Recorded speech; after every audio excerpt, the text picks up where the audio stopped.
Assalamualaikum warahmatullahi wabarakatuh. Innal hamdalillah nahmaduhu wa nasta'inuhu wa nastaghfiruh wa na'udzu billahi min shururi anfusina wa min sayyiati a'malina. May yahdihillahu fala mudilla lahu wa may yudlil fala hadiya lahu. Ashhadu an la ilaha illallah wahdahu la syarika lah wa ashhadu anna Muhammadan abduhu wa rasuluhu alladzi la nabiyya ba'dah. Allahumma shalli ala nabiyyina Muhammad wa ala alihi wa sahbihi ajma'in, amma ba'du. Para hadirin jamaah sekalian yang sama-sama mengharap ridha serta maghfirah Allah Subhanahu wa taala. Alhamdulillah, puji syukur senantiasa kita panjatkan kehadirat Allah Azza wa Jalla yang senantiasa mencurahkan kepada kita berbagai macam kenikmatan-kenikmatan yang tak terhingga. Apalagi pada subuh kali ini kita masih diberikan kehidupan oleh Allah Subhanahu wa taala. Maka mari kita bersama-sama untuk memanfaatkan kehidupan yang Allah berikan ini untuk terus mengabdi kepadanya. Salawat serta salam semoga terus tercurah limpahkan kepada Nabi kita Nabi Muhammad sallallahu alaihi wasallam yang telah mengemban risalah ilahiyah, membawa umat manusia dari zaman jahiliyah ke zaman yang penuh dengan hidayah. Para hadirin rahimakumullah, kita lanjutkan tafsir ataupun tadabbur kita di surat Al-Fatihah ayat yang ke-5. Bunyinya apa? Al-Fatihah ayat ke-5. Anak-anak lupa ini. Iyyaka na'budu wa iyyaka nasta'in. Iyyaka hanya kepadamu, na'budu kami beribadah, wa iyyaka dan hanya kepadamu, nasta'in kami meminta pertolongan. Iyyaka na'budu hanya kepadamu kami beribadah. Menarik ungkapan di surat Al-Fatihah ini. Kalau melihat pola bahasa Arab secara umum, biasanya fi'il, fa'il, maf'ul bih. Fi'il, fa'il, maf'ul bih. Apa itu fa'il? Fi'il. Apa itu fa'il? Apa itu maf'ul bih? Nah, yang pernah pesantren tahu deh. Fi'il itu kata kerja. Fa'il pelakunya.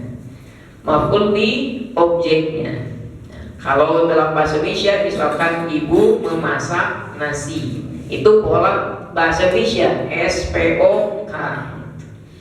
Ibu subjek, memasak predikat, nasi objek. Dalam bahasa Arab beda sedikit, biasanya kata kerja dulu baru pelakunya. Nah, unik yang menarik, biasanya objeknya itu di belakang, Pak. Objek itu di belakang. Tetapi di surat Al-Fatihah ini objeknya di depan. Kalau pola bahasa Arab yang biasa itu biasanya na'buduka, kami beribadah kepadamu, ya. Objeknya di belakang. Unik menarik, ka ini kemudian ditarik ke depan sehingga berubah iyyaka.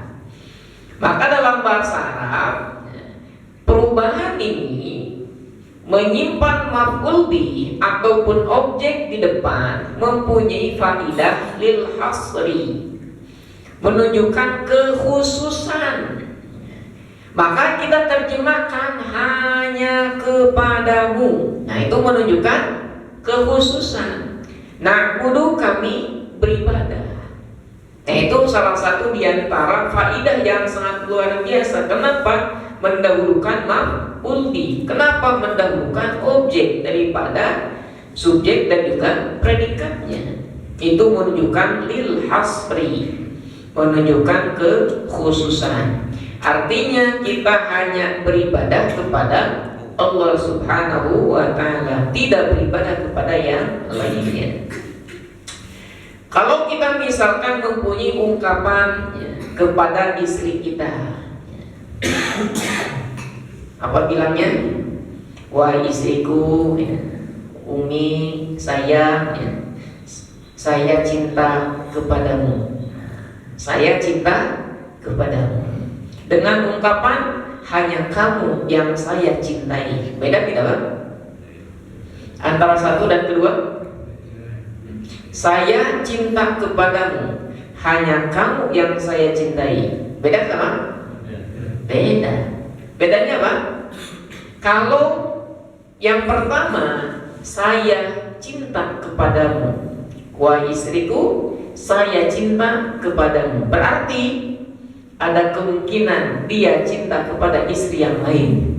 Istrinya bisa jadi dua, gitu ya, 3 ataupun 4, gitu. Kenapa? Karena saya cinta kepadamu, tidak menutup kemungkinan bisa cinta kepada yang lainnya. Maka kalau istri yang peka belajar bahasa Arab kan itu bisa dimarahin, kan? Bisa dicurigai, kan? Tetapi kalau ungkapannya hanya kamu wahai istriku yang saya cintai, berarti istrinya hanya satu. Berarti hanya istri itu ya dia cintai. Yaitu lil hasri. Contoh misal, na'budu, kami beribadah. Apa itu ibadah? Bahasa apa itu ibadah? Bahasa Arab, bahasa Sunda. Bahasa Arabnya abada ya'budu ibadatan. Apa arti ibadah? Ibadah secara bahasa adalah al-khudu' wa tadallul. Al-khudu' wa tadallul. Artinya ibadah ini ditinjau dari segi bahasa, artinya tunduk dan juga merendahkan diri. Itu namanya ibadah. Tunduk dan juga merendahkan diri. Untuk memahami makna lughawi ini, dulu ada istilah abdun. Apa itu abdun? Hamba sahaya. Hamba sahaya itu disebut dengan abdun. Kenapa? Karena dia harus tunduk, karena dia harus merendahkan diri kepada tuannya, kepada majikannya, maka disebut abdun. Waktu yang dia miliki 1 hari 24 jam itu milik siapa? Milik majikannya. Maka kapanpun majikannya memerintahkan hamba sahaya ini harus siap mengerjakan. Tengah malam gitu disuruh nyeduh kopinya, misalkan harus bangun, harus bangun. Maka kalau si hamba sahaya itu disuruh nyeduh kopi tengah malam, nggak mau, nggak nurut, itu termasuk tercela. Karena waktunya yang dimiliki untuk majikannya.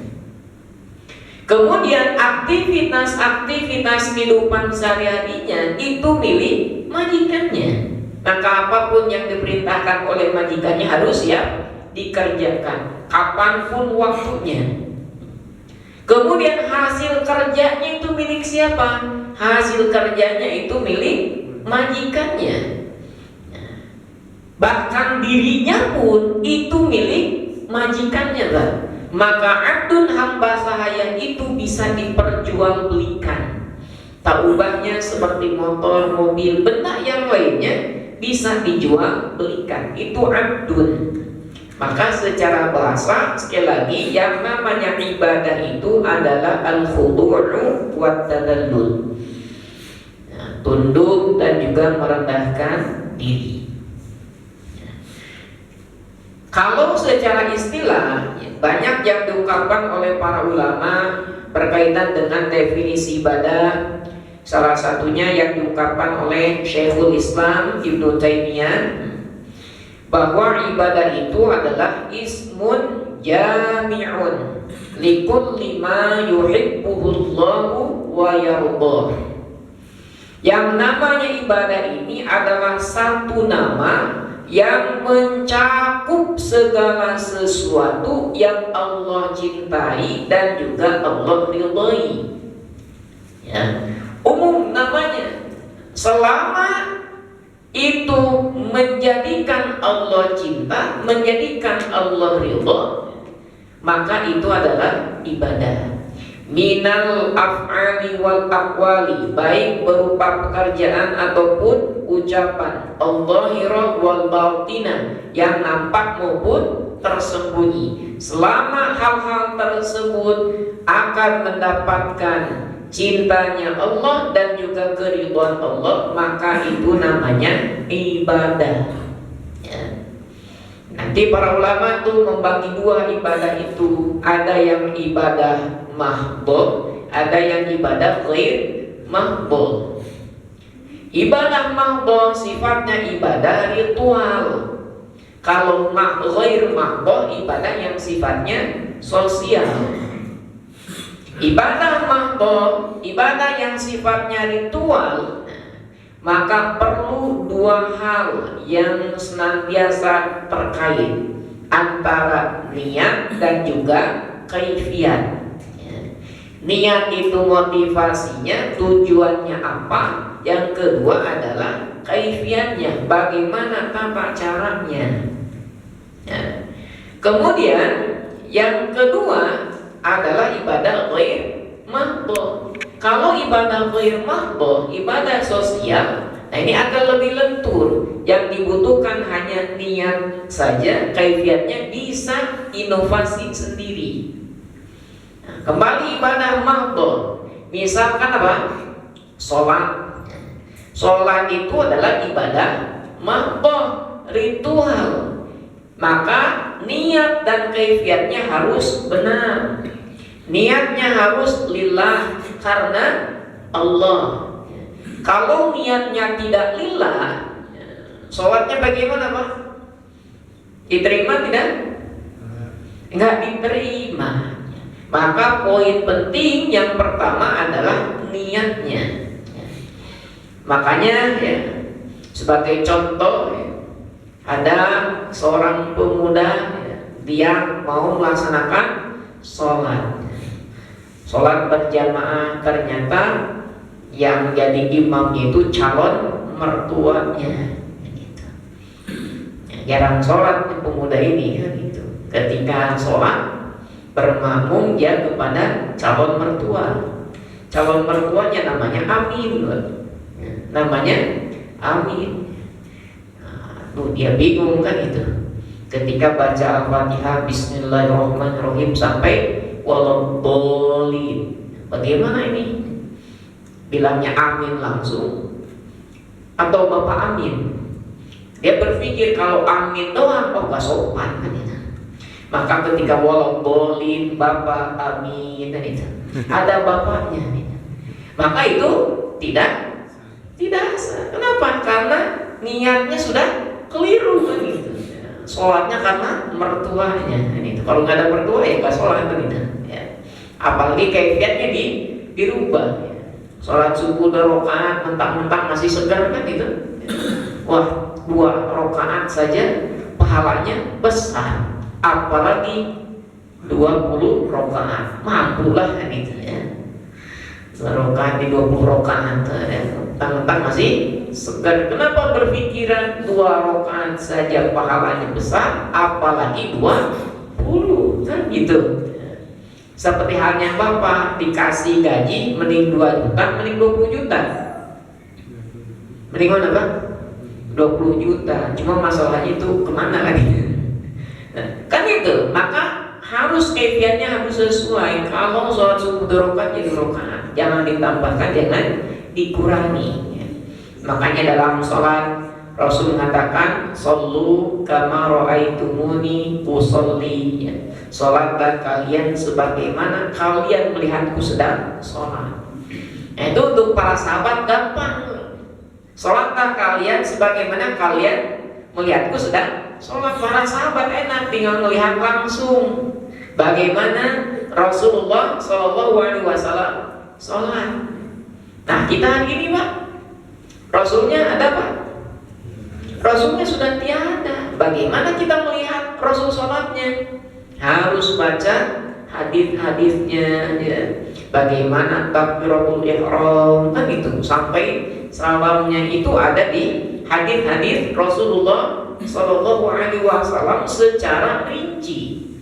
Dalam Al-Quran rinci tidak Pak? Berkaitan dengan sholat? Tidak, hanya global saja dalam Al-Quran. Tetapi yang lebih rincinya itu dalam hadis. Maka ada satu kelompok golongan yang ingkarus sunnah, mengingkari sunnah Nabi ini. Tapi ketika sholat, gimana sholatnya? Tetap pakai sunnah Nabi kan itu, pakai hadis kan itu. Nah, ini berkaitan dengan sholat, sifatnya mahdhah. Contoh lain ibadah haji, ya, itu pun ibadah mahdhah. Ya. Khudhu anni manasikakum, ya. Ambillah manasik haji dariku. Maka ibadah haji harus ke Mekah. Gak boleh, mentang-mentang di Mekah sudah penuh, sudah sesak terjejal. Kita buat ibadah haji di mana? Di Borobudur. Atau buat ibadah haji di Monas di Jakarta. Tawafnya di Monas itu. Nanti minapnya di Hotel HI ya gitu ya. Gak bisa kan itu. Harus di Ka'bah di sana, di Mekah. Maka itu yang sifatnya ibadah mahdhah. Sifat ibadah mahdhah ini niat dan kaifiatnya harus sesuai. Kalau tidak sesuai jadi salah. Niatnya betul, kaifiatnya salah, jadinya salah. Ya. Ataupun sebaliknya, niatnya salah, kaifiatnya betul, jadinya salah juga. Maka dua-duanya harus betul, antara niat dan juga kaifiat. Nah, kalau ibadah ghair mahdhah, ibadah yang sifatnya sosial, ya, masih lentur, ya, banyak boleh bervariasi, berinovasi, ya, selama niatnya lillahi ta'ala, kan gitu. Ya. Kalau zaman dulu, ya, thalabul ilmi itu harus melihat langsung, kan itu, langsung duduk dengan Rasul, kan itu. Gak ada zaman Rasul itu, zaman sahabat thalabul ilminya via YouTube, ya, via YouTube nggak ada, ya. Nah, maka hari ini bisa hadir langsung, ya, bisa lewat YouTube tuh nggak bisa nih. Biasanya ngaji pada subuh harus hafal itu, nah, tinggal buka YouTube saja kan itu ada tuh kan itu. Zaman Nabi nggak bisa. Ya. Kemudian mau infak sodako, ya, pakai kotak amal kan disiapin, mau dari kayu mau dari besi kan boleh, silakan, mau dari kayu mau dari besi bebas kan itu. Maka ibadah ghair mahdhah ini yang sifatnya lentur sekali, yang jelas niatnya harus lillah. Kalau diperhatikan kira-kira ibadah mahdhah dan juga ibadah ghair mahdhah banyakkan mana Pak? Mahdhah atau ghair mahdhah? Ghair mahdhahnya. Dalam sehari semalam yang ibadah mahdhahnya apa? Yang kita lakukan paling sholat kan itu. Paling sholat. Ibadah saum cuma setahun sekali kan itu yang wajib, ya. Ibadah haji setahun sekali, seumur hidup sekali yang wajib. Nah, seumur hidup sekali itu yang wajib. Maka kalau kita perhatikan, ya, direnungi, ternyata yang ibadah mahdhah ini hanya sedikit saja yang kita lakukan. Maka sisanya itu ibadah ghair mahdhah. Maka kalau hanya mengandalkan ibadah mahdhah saja, ya kurang amalan kita. Hanya ibadah sholat saja. Sholat sehari semalam 5 kali. Satu kali sholat berapa menit? 5 menit. Taruhlah 10 menit kan, jangan 5 menit amat kan itu. 10 menit kan itu. Satu kali sholat kali 5 berapa? 50 menit. Enggak 1 jam itu sholat kan itu. Beda bandingkan dengan tidur Pak. Tidur berapa jam Pak? 8 jam. Belum tidur di pengajian kan itu. Belum tidur lagi kerja kan gitu. Lebih gitu. Maka kalau tidur 8 jam dari 24 jam berapa persen, Pak? Berapa persen? 1/3-nya itu buat tidur. Sholatnya nggak 1 jam, Pak.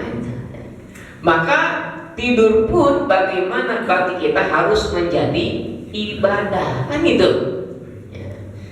Tidur itu harus jadi ibadah. Makan bisa nggak jadi ibadah, Pak? Jangan sampai hanya sebatas kenyang doang, kan gitu. Maka makan kita harus jadi ibadah, kan gitu. Jalan kaki kita harus jadi ibadah, kan gitu. Maka ada ungkapan hayatuna kulluha ibadah. Hidup kami semuanya adalah untuk ibadah. Maka ibadah ini adalah tugas pokok kita sebagai manusia. Dalam surat Ad-Dariyat ayat 56, Allah Subhanahu wa taala berfirman, A'udzu billahi minasyaitonir rajim, wa ma khalaqtul jinna wal insa illa liya'budun. Dan tidaklah aku menciptakan jin dan manusia kecuali mereka beribadah kepadamu, kata Allah Subhanahu wa ta'ala.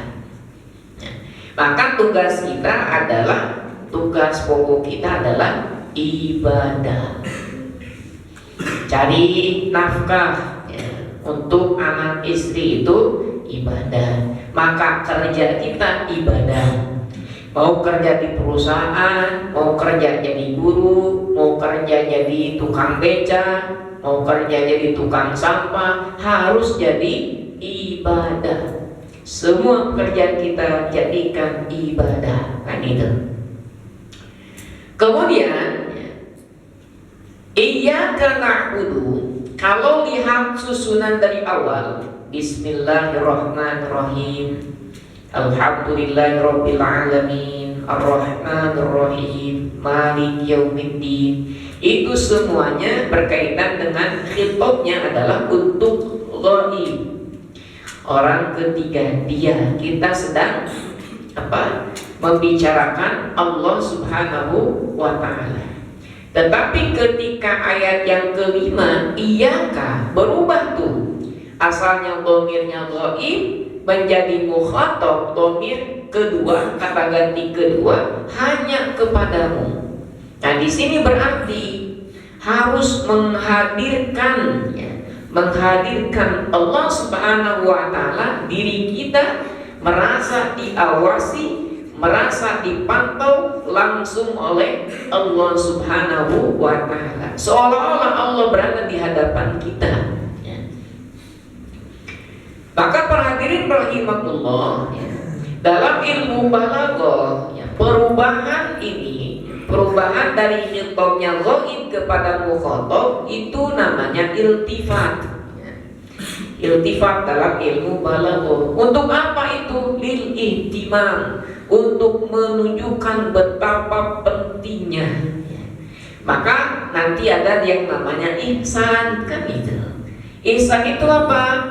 Anta'budallaha ka'annaka tarahu. Engkau beribadah kepada Allah seolah-olah, seakan-akan kamu melihat Allah.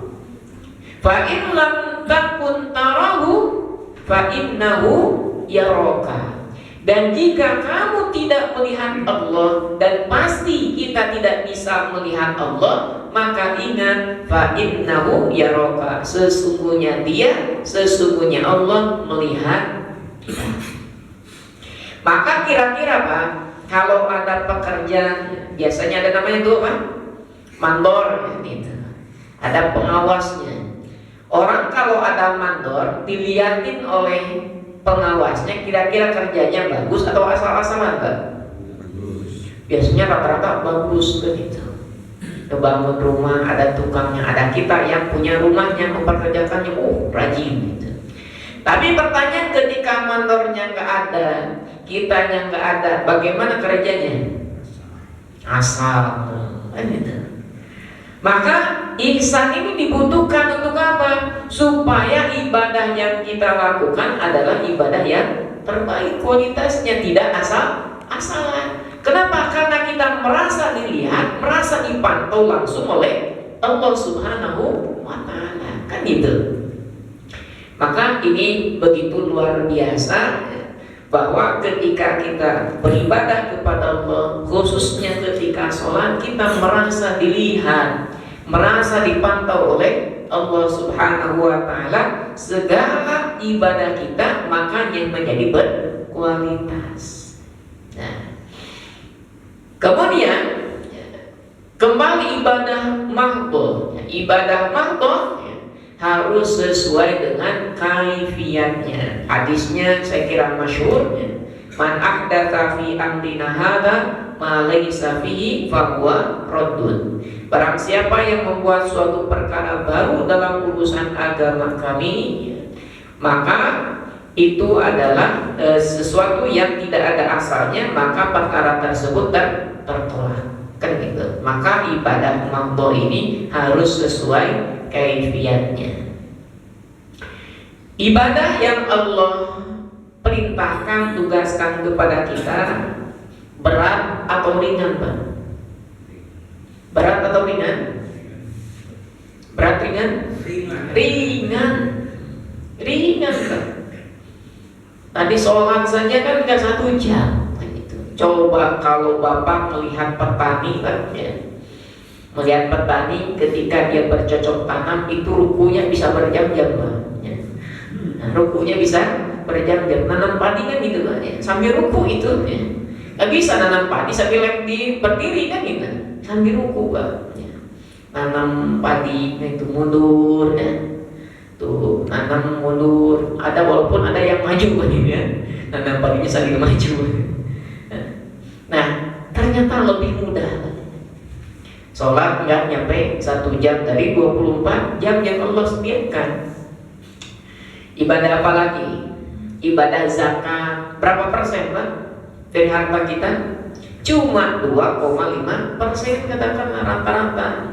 Pertanian paling banter berapa? 5% kan gitu. Kan nggak berat-berat amat. Atau barang penemuan yang paling gede gitu. Barang penemuan itu 20% kan gitu. Maka sangat ringan gitu.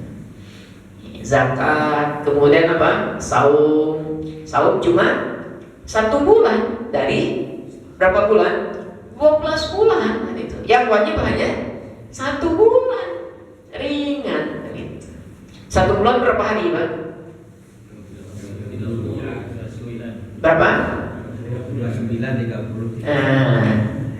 Berapa, Pak?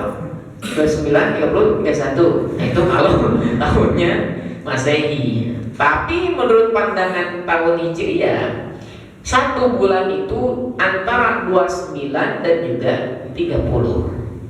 Gak mungkin 28, gak mungkin 31. Maka ketika bulan Ramadan, ya, biasanya menentukan awal dan akhir Ramadan, biasanya ramai di kita kan itu. Maka selama saumnya 29 atau 30 hari itu betulan. Ada kemungkinan betul gitu. Kenapa? Dalam lingkup 29 atau 30. Ya, kemarin misalkan, ya, saudara kita Muhammadiyah 29, yang pemerintah 30. Itu ranah ijtihadiyah. Tetapi yang namanya 1 bulan, kalau tidak 29 ya 30. Yang salah siapa? Yang 28 atau yang 31 puasanya pasti salah, wanita. Ya. Ini puasa Ramadannya 28 hari pasti salah, Pak. Ini puasa Ramadannya 31 hari pasti salah, kan itu. Nah, itu ibadah saum ternyata masih enteng, cuma 1 bulan dari 12 bulan. 11 bulannya libur kita, ya. Paling nanti ditambah dengan saum sunnahnya. Ibadah haji, ibadah haji wajibnya berapa tahun? 1 kali dalam seumur hidup, bukan 1 kali 1 tahun sekali, kan itu. Bayangkan kalau ibadah haji wajibnya 1 tahun sekali. Banyak yang tidak ibadah haji kan gitu ya. Apalagi sekarang antrinya sudah puluhan tahun kan gitu ya. Maka ibadah haji wajibnya 1 kali seumur hidup. Biayanya berapa? Mahal Pak? Mahal, berarti gak punya duitnya kan gitu ya. 60 juta kan gitu. Ya 60 juta kalau balasannya surga masih murah Pak. Masih murah. Cuma masalahnya sekali lagi duitnya kagak ada. Jadi mahal. Nah, kenapa ibadah itu mudah? Kenapa ibadah itu ringan? Karena ibadah sudah disesuaikan dengan kemampuan kita. Ya, ibadah sudah disesuaikan dengan kemampuan kita. Allah yang menciptakan kita, Allah yang tahu kemampuan kita. Maka ibadah yang Allah tugaskan, bebankan kepada kita sudah disesuaikan. Makanya Allah Subhanahu wa taala berfirman, la yukallifullahu nafsan illa wus'aha.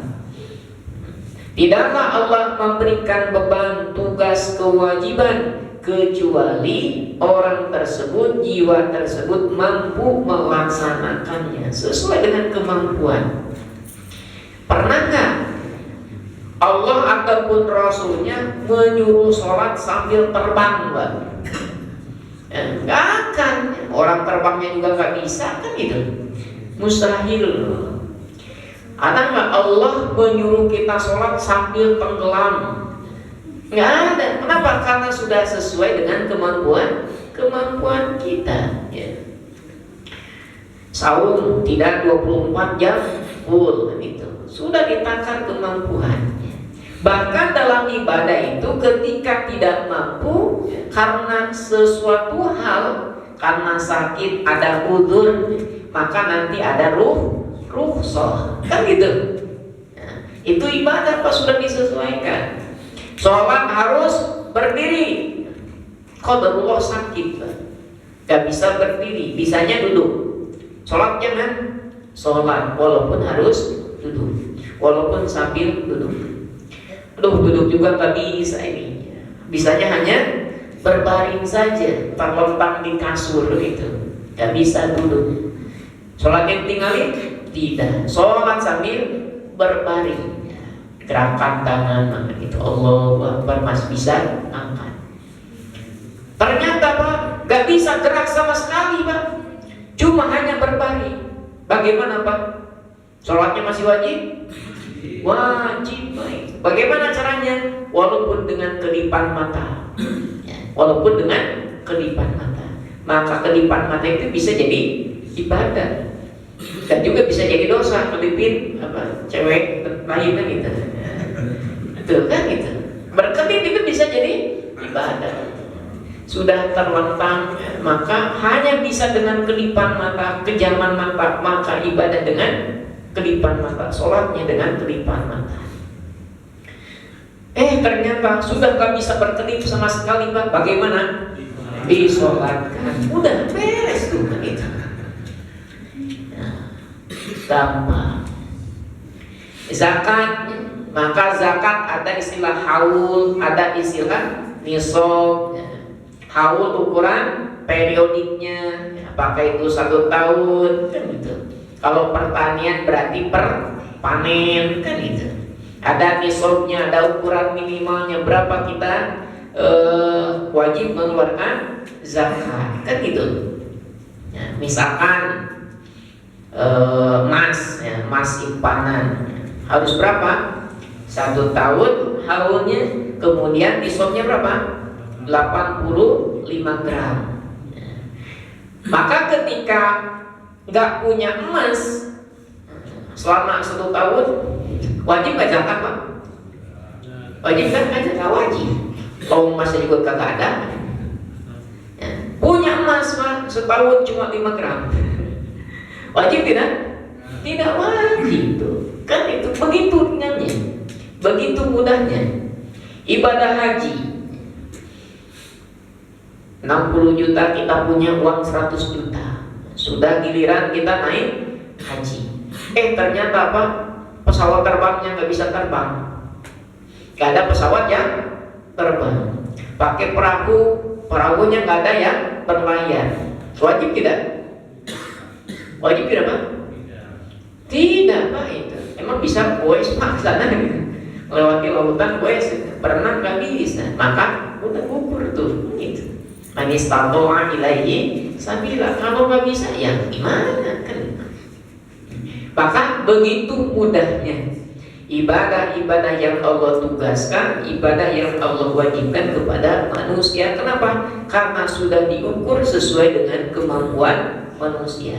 Bahkan ada rukhsah ketika situasi dan kondisi tertentu, ada udzur yang mengharuskan ibadah itu, tetapi ada keringanan-keringanan di sana.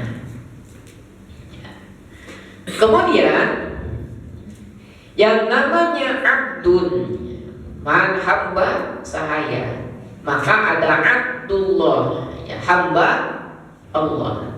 Berarti kalau seseorang sudah mengikrarkan diri sebagai abdullah, sebagai hamba Allah, maka tadi apa konsekuensinya? Waktu yang kita miliki harus lillah, untuk Allah, karena Allah.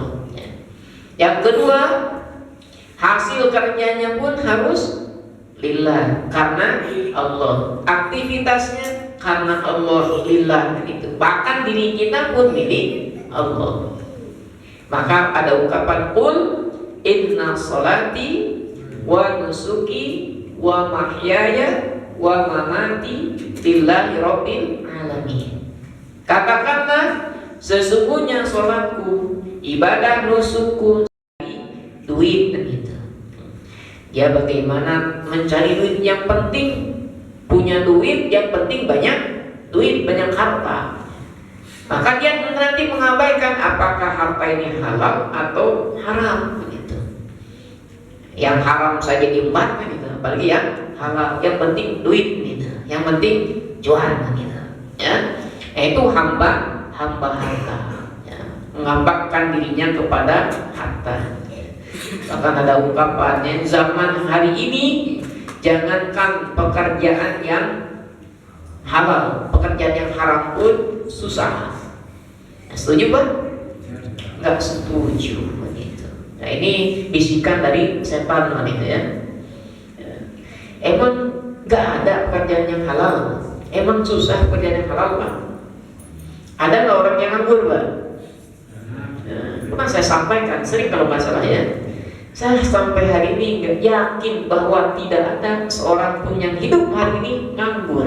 Nggak ada, semuanya kerja. Ya, semuanya kerja. Ngelamun kerja. Kerjanya ngelamun doang. Tuh berarti ngelamun kerja. Tidur kerja. Kerjanya tidur mulu. Tuh berarti tidur kerja. Melamun tidur mah boleh? Boleh kan? Maka disitulah, cuma masalahnya dapat duit atau enggak ya urusan lain gitu. Nah, maka kembali gitu. Ada yang abdul hamba harta ya. Nah, khawatir nantinya ya harta-harta yang haram itu diambil juga. Ada yang mengabdikan diri abdul hawa ya. Hamba hawa nafsu ya. Semua keinginannya dikejar. Walaupun berat gitu, ya. Hobinya naik gunung ya. Gunung manapun didaki bisa gitu. Ya. Gunung Cikuray, gunung mana lagi? Ya. Gunung Himalaya sekalian kan gitu ya. Demi hobinya Pak, wah naik gunung bisa. Tetapi terkadang ya, masjid yang dekat rumahnya nggak bisa dilewat, nggak bisa dimampiri, hanya lewat saja itu. Masjid dekat rumah dilewati, gunung didaki kan itu. Itu menghambakan hawa nafsu hobi itu. Ya. Kalau ke gunung jauh-jauh dikejar, ke masjid cuma lewat doang kan gitu ya. Itu hamba hawa nafsu gitu. Mancing kan itu dari sejak pada Isya sampai subuh kuat gak ngantuk gitu ya. Saya dulu kan waktu kecil itu depan rumah saya itu kolam Pak. Kolam milik kuat, suka dibuat pemancingan. Kalau setiap Sabtu malam Ahad kan libur tuh ya. Pada isya sampai subuh bahkan sampai pagi itu mancing Bang. Tapi belum pernah saya dengar ada yang mancing kejebur kolam karena ngantuk Bang. Ya, kejebur itu. Kenapa itu? Ngantuk, gak pernah Bang. Ya. Tetapi Bang ya, saya khutbah Jumat ya 20 menit saja banyak yang bukan, itu merenung Bang ya. Banyak yang merenung kan itu. Itu luar biasa gitu. Kalau diajak mancing dari bata isya sampai pagi kuat gak ngantuk. Tapi kalau diajak ngaji banyak yang banyak yang ngantuk ya. Nah itu hamba hawa nafsu ya. Mengejar hawa nafsunya, mengejar hobinya terus kan gitu. Nah maka kita jangan sampai ya, menjadi hamba-hamba yang lain kecuali menjadi hamba Allah Subhanahu wa Ta'ala. Kemudian ya, mengapa banyak manusia yang tidak beribadah kepada Allah? Kira-kira kenapa? Banyak manusia yang tidak beribadah kepada Allah. Kalau kita renungkan Quran surat Rum ayat 30, Allah Subhanahu wa Ta'ala berfirman, "Faqim wajhaka lid-dini hanifah." Maka hadapkanlah wajahmu dengan lurus kepada agama Allah. Fitratallahi allati fataran nasa 'alaiha. Tetap di atas fitrah Allah yang telah menciptakan manusia sesuai dengan fitrahnya. La tabdila li khalqillah, tidak ada perubahan pada fitrah Allah tersebut. Dzalika dinul qayyim, itulah agama yang lurus. Walakinna aktsaran nasi la ya'lamun. Akan tetapi kebanyakan manusia tidak mengetahui. Artinya tidak tahu, tidak mau tahu kan itu. Maka kewajiban kita adalah thalabul ilmi gitu. Mencari ilmu, mencari tahu supaya apa? Supaya kita sadar, supaya kita tahu bahwa ibadah itu mudah ringan. Ibadah menjadi berat. Kenapa? Karena bisa jadi salah memahami agama itu. Jadi terasa berat. Jadi terasa begitu susahnya, begitu sulitnya untuk dijalankan. Padahal sekali lagi ibadah itu adalah sangat mudah, sangat gampang. Kenapa? Sudah disesuaikan dengan fitrah manusia, sudah disesuaikan dengan kemampuan manusia. Tetapi sayangnya kebanyakan orang tidak tahu. Ibadah yang kita lakukan harus ada apa ya? Harus ada hasilnya. Harus ada hasilnya dari ibadah yang kita lakukan. Contoh ibadah sholat. Apa hasil ibadah sholat? Inna sholat, sholat itu tanha anil fahsya'i wal munkar. Sholat mencegah dari perbuatan keji dan juga perbuatan munkar. Itu goalnya. Ketika kita melaksanakan sholat, kita terhindar dari perbuatan keji dan juga terhindar dari perbuatan munkar. Ya. Tinggal pertanyaannya bagi kita, ya, sudahkah kita terhindar dari perbuatan keji dan juga munkar? Ya. Ada orang yang bilang, saya mah nggak perlu sholat lagi. Ya, saya mah nggak perlu sholat lagi. Kenapa? Saya sudah terhindar dari perbuatan keji dan juga munkar. Saya gak mabuk-mabukan, saya gak judi, saya gak zina, saya gak ngegosip, saya gak semua keburukan-keburukan dibilang. Ya. Saya pun berbuat baik kepada fakir miskin, yatim piatu, janda pun disantuni. Oh berarti saya sudah gak perlu sholat. Betul kan? Betul salah? Salah. Kenapa salah? Kenapa salah? Karena ketika dia tidak sholat itu perbuatan munkar. Dia nggak sadar ketika tidak sholat itu berarti terjerumus kepada perbuatan munkar. Maka kita kita harus senantiasa mengupgrade diri, harus senantiasa terus memperbaiki diri. Dengan sholat kita bisa terhindar dari perbuatan keji dan juga munkar. Tapi kok banyak ada STMJ. Apa STMJ? Sholat terus maksiat jalan. Kalau begitu sholatnya berhenti saja Pak? Sholatnya berhenti saja? Jangan, sholatnya teruskan. Walaupun masih melakukan pelanggaran, walaupun masih melakukan dosa. Ya, walaupun nanti sedikit-sedikit, tentu insya Allah kalau istiqomah, kemudian sholatnya diperbaiki, insya Allah sedikit-sedikit dosa-dosanya akan ditinggalkan. Ya. Orang yang suka nyuri Pak, ketika sedang sholat Pak, masih bisa nyuri Pak. Kira-kira gitu. Lagi sholat nyuri gitu ya. Maka ketika sholat walaupun dia pencuri, nggak nyuri gitu ya. Paling beres sholat kan gitu ya. Teringat kata Ustaz katanya bahwa kita harus mengambil yang baik-baik, meninggalkan yang buruk-buruk.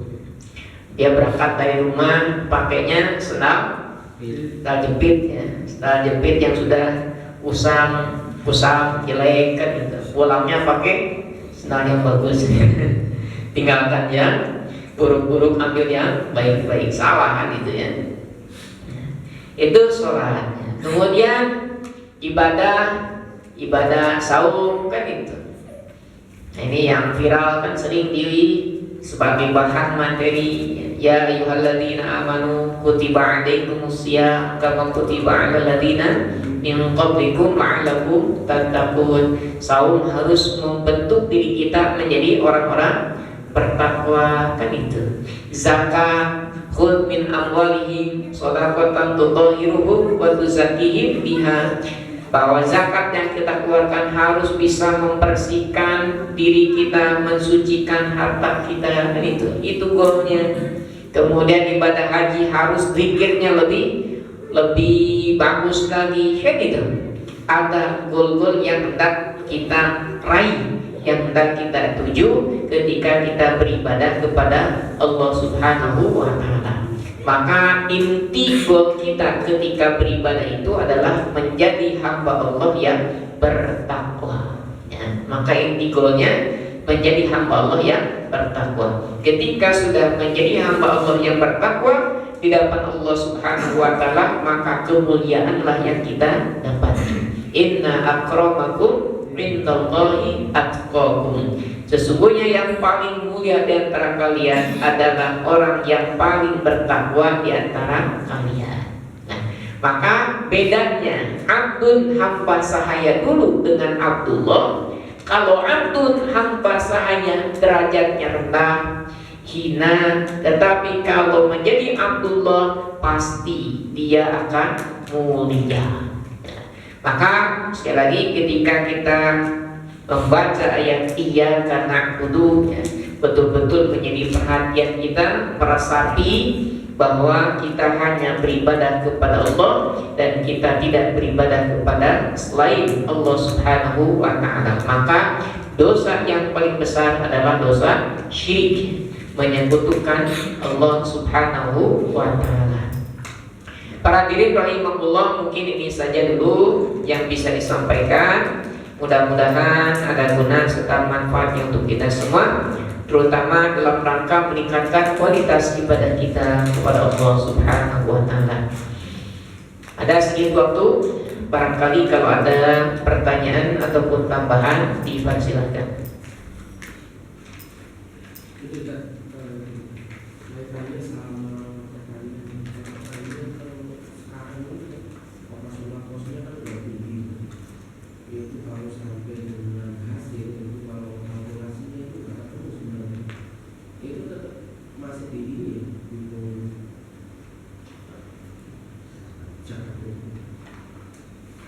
Maka dilihat hasilnya ya. Ketika panen apakah masuk nisab atau tidak ya. Masuk nisab tidak, katakanlah nisab pertanian berapa, 650 kilo ya. Maka kalau di bawah itu tidak wajib terkena zakat. Kalau lebih terkena zakat. Bagaimana ini sudah keluar, sudah haulnya, sudah panennya, kemudian masuk nisabnya, panennya 1 ton, panennya 1 ton, wajib zakat.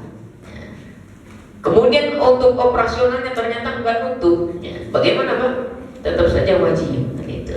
Walaupun ya disinilah husnudon kita, pandangan kita. Walaupun rugi di dunia Pak, tetap kita untung di akhirat, kan itu. Ya, walaupun rugi dunia, tetap untung di akhirat, kan itu. Itulah maka seorang muslim itu jauh berpandangannya, kan itu. Maka disitulah yang sangat luar biasa, walaupun rugi, ya, tetap ketika mengeluarkan zakat pasti untung Pak. Pasti untung. Ya, cuma karena kita belum tahu, belum sadar apa keuntungannya. Bisa jadi dengan kesehatan, gitu. Kesehatan diri kita, keluarga kita, anak kita soleh semua, gitu. Itu bisa menjadi keuntungan kita ketika sadar mengeluarkan zakat, kan itu. Wallahu a'lam bishawab. Yang lain? Saya kan pernah punya orang tua tuh dalam kondisi koma tuh, kadang koma, kadang koma. Terus cara sholatnya gimana? Ya, kalau koma wajib nggak sholat Pak? Kalau lagi koma wajib sholat? Nggak wajib. Kenapa? Karena nggak sadar, gitu. Maka sholatnya ketika sadar, waktu sadar diingatkan, dikasih tahu waktu sholat, baru sholat. Kalau sekiranya komanya lama, kan itu, komanya lama, ya nggak sadar berarti kan, maka tidak wajib sholat, kan itu. Maka ketika koma itu nggak ada wajib sholat. Jangankan koma Pak, waktu tidur saja wajib sholat Pak. Tidur nih wajib sholat. Gimana sholatnya kalau lagi tidur?